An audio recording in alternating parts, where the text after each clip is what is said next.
What pro tip would you like to give to the opposite sex? Hi Reddit guys, subscribe now, or I will stop uploading videos to that channel. You don't have to share the same hobbies as your partner, just as long as you appreciate their enthusiasm about it and respect the time they dedicate towards it. This really goes both ways. And just because one loses interest in a hobby you bonded over doesn't mean they have lost interest in you or spending time with you. I'm about to come does not mean change the rhythm. It means keep doing exactly what you're doing until I do come, for frick's sake. It's also a broken command code that makes males come within 30 seconds. Your fragrance should subtly enhance your presence, not ominously warn of your impending arrival. Perfume should be discovered, not announced. And that goes for both genders. Stop rubbing the clit so hard. Quit mashing the doorbell. I said come in already. Not a pro tip, but ladies, I don't care if I see your a-hole during doggy, I'm too busy clapping cheeks and making sure you enjoy it. Thank you for this. Wait, are women worried about this? Like worried that the view is bad? Isn't the amazing view one of the benefits of that awesome position? Even if you think it's clean, wash it again. My glasses? No Dumbo, he's talking about lettuce. Huh? Go wash it. Me. Lettuce, wash it together. Do not be embarrassed to use the restroom before bedroom activities. No one wants to pretend they can't smell that smell. Excusing yourself to wash is never going to be an issue. This goes both ways. Both ways, front and back. I hate being mid-action and get a whiff of unclean. I used to get UTIs a lot until I had the talk about taking the boys and his buddies to the car wash. No PPL after anal anything. You will give an awful UT if you do this. No double dipping. No anything after anal. Here are some reasons why. Pink eye. Hepatitis A. Urinary tract infection. If your dong turns brown, it's time to settle down. If I'm wearing a button-down shirt and we are undressing each other, remember to unbutton the sleeves before you try to take it off. You're supposed to do your own sleeves while they go down the front. This is why I only wear tearaway shirts like the Hulkster. This should have a life pro tip tag. Enthusiasm is sexier than anything else. Giving a blowjob is 50% skill and 50% acting like it's the best part of your day. Just like that Fort Minor song.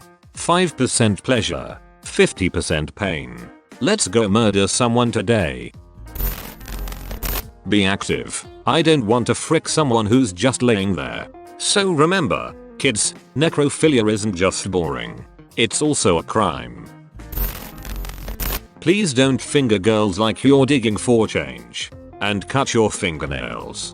But then blunt those freshly cut nails. Rub them on your jeans until they're not sharp anymore. That is the huge pro tip here. Use nail scissors, not clippers, to get the nice accurate cut and then scratch your jeans to make them all soft. Your ladies will appreciate you a lot more. Man, I think about all my pool girlfriends up until I was about 25 or so. I had no idea what I was doing. Talk to the guy you like, instead of waiting for him to talk to you. Kiss the guy you like if he isn't making the move fast enough. Tell the guy you like what you need before it becomes a problem. Girl. Can confirm this advice is solid. We do not control unexpected boners. They surprise us just as much as they surprise you. God, I hate it when the wind blows at just the right angle with just the right amount of force. Makes shoot awkward. Oh, that's why it is called a stiff breeze. Wash your ass. Soap your crack or don't come back. With soap. Excuse me, so I needs check inside your a-hole. Pro tip. This one goes both ways. Everyone should wash. Everyone. Girls, give guys more non-sexual physical attention. Head kisses and cuddles and hugs from behind. Touches more. Head pats and treats. You're joking, but I convinced my boyfriend to leave the house by promising him that I'll make him mac and cheese and play with his hair. Holy shoot, playing with hair is magical. 100% underrated. Nearly 25 years ago, I was doing a semester in Paris as an 18-year-old community college student, my first time away from home for an extended period. We all had dorm room style arrangements, and one night I was hanging out with a group in this one girl's room. I should have been attracted to her more than I was, but I was a little lovesick over a high school girl. They were all drinking, and at one point, I catch the girl looking at me as we were sitting on her bed. Suddenly, like a cat, she pounced on me. "Oh my god, your hair is amazing. You should totally let me do something with it," and she was running her hands through it and playing with it. I didn't know what was happening, and the others were laughing, and them laughing was about the only thing that stopped me from coming right there. Damn, I love that. I still have nice hair at 42, but no one plays with it anymore. My clit is not a nub you need to sandblast. You bring a sandblaster to bed? I guess I'm vanilla after all. Yes. Don't just jump right in and start rubbing furiously like it's a freaking genie lamp. Start slow. It's sensitive. If you're in relationship, living together, X can be initiated hours before through just the slightest physical interaction. A brief touch as you pass each other in the kitchen. A hug just for the sake of a hug. Subtle stuff like that. Passion, really. My partner and I will just be chillin', maybe even bored as frick. Quick hug and suddenly something snaps and we'll lunge at each other. It could be once a month, or multiple a day. Passion's weird and fun like that. Frick, I feel really lonely after reading this. Guys, please moan. It's not embarrassing. It's hot. I don't understand it. For whatever reason my girlfriend seems to agree, but I feel like I must sound like a dying chimpanzee. Sometimes we just want to be the little spoon. I was a little spoon for the first time in my life last year. Mother of God, it was amazing. Female here. When you're going down on us and we're about to come, don't go faster or harder or change anything you're doing. Just keep doing the thing that got us to the point of coming. Things get hypersensitive down there, so it's easy to overdo it in those moments and kill it. Same applies during X. If we are about to get off, do not speed up. Keep the damn pace you were at and just stay there. For the women out there, in most occasions you don't have to be worried about telling a guy you like him. We are starved of that kind of thing, and even if we don't like you back, the fact that you said that will probably boost our confidence for the next 10 years. The same goes for pretty much any compliment. I definitely remember for 10 years or even up to the rest of my life. LMAO. Guy here. Can confirm. Girl told me she liked me in like 2nd grade, and here like 20 years later it still boosts my confidence. Show interest. Not even actually. Just showing genuine interest in me as a person is often enough to make me fall for you. Even though I may look like it, I'm not a homeless sexual predator. I am just an IT guy.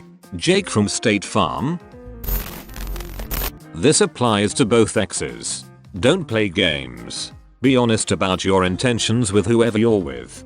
This applies to both exes. Play more games. Board games are a great way for everyone to have fun. If you find a beautiful individual, smart and funny, don't instantly assume they're off limits. They could be quite lonely. Applies to both genders. Damn, this applies to me for sure. The amount of times my friends have told me I had a shot with someone after I've totally dismissed them as too good for me or out of my league. Solution. Always ask anyone you are remotely attracted to. There's a lot of fear around asking people out, but realistically it's only going to matter if either you have a strong pre-existing relationship which might change, and if that is the case, you probably know the answer before you even ask, or if you are asking it in a really creepy way. Just ask simply and politely, "Hey, do you want to go out sometime?" Worst case scenario, you get a no, and are able to move on to the next person. The anxiety you feel is irrational, so long as you can learn to move on from rejection, which you will only learn to do once you start facing it. The side effects of not asking, and living a life of lonely failure. because you were too scared to ask, is always going to be much worse than the side effects of asking, which at most will lead to temporary disappointment or embarrassment, both of which you will completely forget in the fullness of time. It gets easier with exposure. The risk-reward is always going to come out in favor of asking, because there are no real consequences to failure. We call people like this, that wherever they go they end up hooking up or asking someone out, Machinegan priests. They just gun down every single person around them and will eventually get a yes. It changed the life of a friend of mine and it changed mine. Some men, like me for example, find all sizes of boobs and ass nice. The Mandalorian armor stays on. This is the way. I don't know how you like it, so just say it. Communication is my kink. Chivalry is nice, but don't overdo it. We can tell when you're trying too hard. I had a guy nearly knock me over once trying to get to the door before me so he could hold it for me. Me lady. After you precious tips fedora. My precious. Okay Reddit guys, subscribe now, or I will stop uploading videos to that channel.